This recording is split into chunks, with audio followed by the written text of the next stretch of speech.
नमस्कार दोस्तों, हमारे YouTube चैनल में आपका स्वागत है।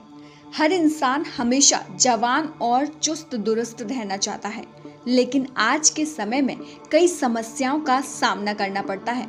अगर कम खाने के बावजूद आपका वजन तेजी से बढ़ रहा है और बाल तेजी से गिर रहे हैं, अगर आप 30 साल की उम्र में ही ज़्यादा उम्र के नज़र आने लगे हैं, तो समझ लें कि आप थायराइड की समस्या से परेशान हैं। भारत में हर 10वां व्यक्ति इस बीमारी से परेशान है। पुरुषों के मुकाबले महिलाओं को 10 गुना अधिक थायराइड की समस्या का सामना करना पड़ता है। अब बात करते हैं कि क्या है ये थायराइड ग्रंथि। थायराइड ग्रंथि हमारे शरीर में श्वसन नली या ट्रेचिया से बने उभार के ठीक नीचे स्थित होती है। ग्लैंड के बीच में पतले से हिस्से में मौजूद टिश्यू को इस्थमस कहा जाता है। दोनों तरफ 2 थायराइड लॉब्स जुड़े होते हैं। थायराइड ग्रंथि आयोडीन का इस्तेमाल करके कई जरूरी हार्मोन का उत्पादन करती है। थायराइड हार्मोन शरीर के अंगों के सामान्य कामकाज के लिए जरूरी होते हैं। थायराइड मानव शरीर का सबसे बड़ा इंडोक्राइन ग्लैंड है, जो बॉडी की ज़रूरत के अनुसार थायरॉक्सिन हार्मोन बनाता है। गर्भ से लेकर मौत होने से पहले तक हर इंसान को इसकी ज़रूरत होती है। थायरॉक्सिन बॉडी के मेटाबॉलिज्म को बैलेंस करता है। बच्चे के जन्म के 2 साल तक दिमाग के विकास में इसका योगदान होता है। अब बात करते हैं कि थायराइड से होने वाली समस्याओं की। जब थायराइड हार्मोन बढ़ जाता है तो इसे हाइपरथायरॉयडिज्म कहा जाता है। यह 100 में से केवल 1-2 लोगों को होता है। इसके लक्षण हैं खाने के बाद भी इंसान का वजन कम रहना, नींद ज़्यादा आती है, हार्ट रेट बढ़ जाती है, बॉडी का तापमान ज़्यादा महसूस होता है लेकिन जांच कराने पर नॉर्मल आता है, हाथ पाँव में कपकपी होती है। लेकिन ज़्यादातर लोग में थायराइड का लेवल कम होता है, जिसे हाइपोथायरॉयडिज्म कहते हैं।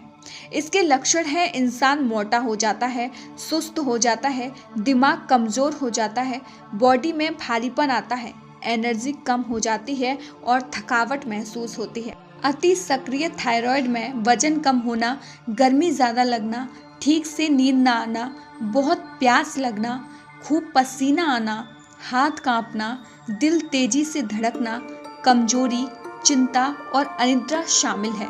जबकि हाइपोथायरॉयडिज्म में सुस्ती, थकान, कब्ज, धीमी हृदय गति, ठंड, ड्राई स्किन, बालों में रूखापन और नपुंसकता के लक्षण दिखाई देते हैं। अब बात करेंगे थायराइड के लिए योगासन की। योग विज्ञान में थायराइड की समस्या के समाधान के लिए ऐसे आसनों के अभ्यास का सुझाव दिया गया है जो गले को उत्तेजित करे। ऐसी मान्यता है कि इन आसनों के अभ्यास से गले में सर्कुलेशन बेहतर होता है और थायराइड के चारों तरफ से ऊर्जा का प्रभाव बढ़ता है।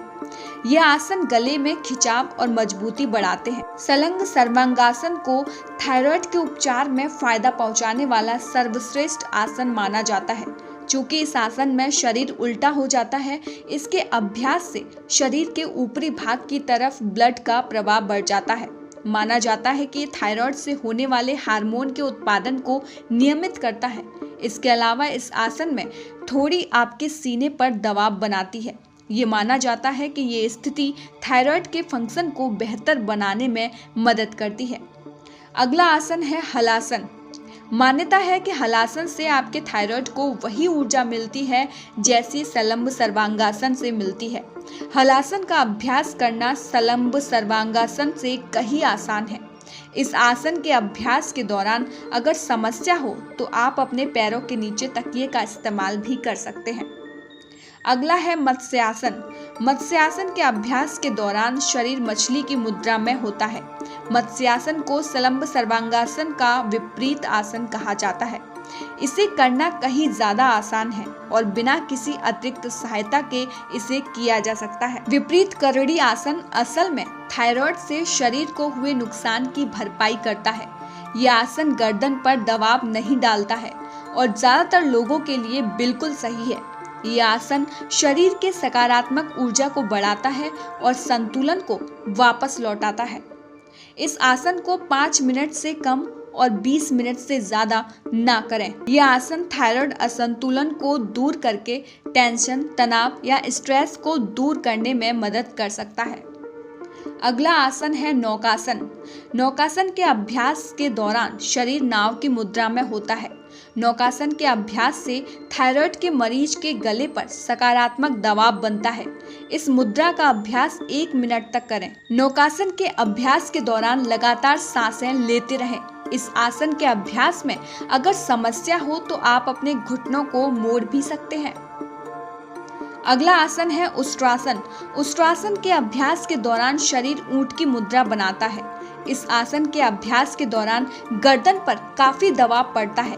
यह आसन थायराइड ग्रंथि को उत्तेजित करता है और हार्मोन का उत्पादन बढ़ाने में मदद करता है। अगला आसन है भुजंगासन। भुजंगासन के अभ्यास से थायराइड ग्रंथि पर हल्का सा दबाव पड़ता है। ये आसन थायराइड की समस्या को दूर करने में काफी कारगर माना जाता है।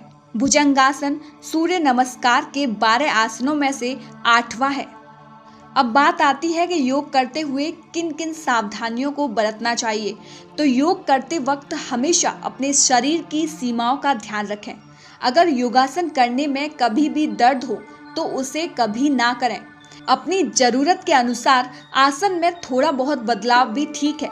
ये सभी आसन आपको एक ही बार में करने की जरूरत नहीं है। आप दिन भर में 1 या 2 आसन का अभ्यास भी कर सकते हैं। इसके अलावा सारे आसनों का अभ्यास किसी कुशल योग शिक्षक की देखरेख में ही किया जाना चाहिए। आखिर में बात आती है कि क्या खाएं और क्या ना खाएं। घर का खाना नहीं खाना। अब आप सोच रहे होंगे कि फिर कहाँ खाएं? तो जी आप खाइए घर पर ही, लेकिन वो जो सीधा सीधा प्रकृति से आता है। दूसरी बात, ऐसा कोई खाना ना लें जो जानवरों से आता है, जैसे मांस, मछली, अंडा, दूध या दूध से बनी चीजें। हमें वो लेना है जो सीधा सीधा पेड़ पौधों से आता है। तीसरी बात जो ध्यान देने वाली है वो ये है कि ज़्यादा से ज़्यादा ऐसा खाना खाना है जिसमें रस हो, जो पानी से भरा हो। एक खीरे को जूसर में डाल के देखिए, उसमें से कितना जूस बनेगा। क्या कभी ब्रेड को डालकर जूस बनेगा? नहीं, क्योंकि उसमें पानी या रस है ही नहीं। तो दोस्तों, सबसे पहले तो आप हमें ये बताइए कि आज की ये स्टोरी आपके लिए कितनी यूज़फुल रही। अगर अच्छी लगी हो तो लाइक, कमेंट और सब्सक्राइब करना मत भूलना। इसके अलावा अगर कोई और समस्या का हल आप ब्लॉगर मैडम से चाहते हैं तो कमेंट बॉक्स में कमेंट करके ज़रूर बताएं। साथ ही आप हमें मेल भी कर सकते हैं। हमारी मेल आईडी नीचे डिस्क्रिप्शन बॉक्स में दी हुई है।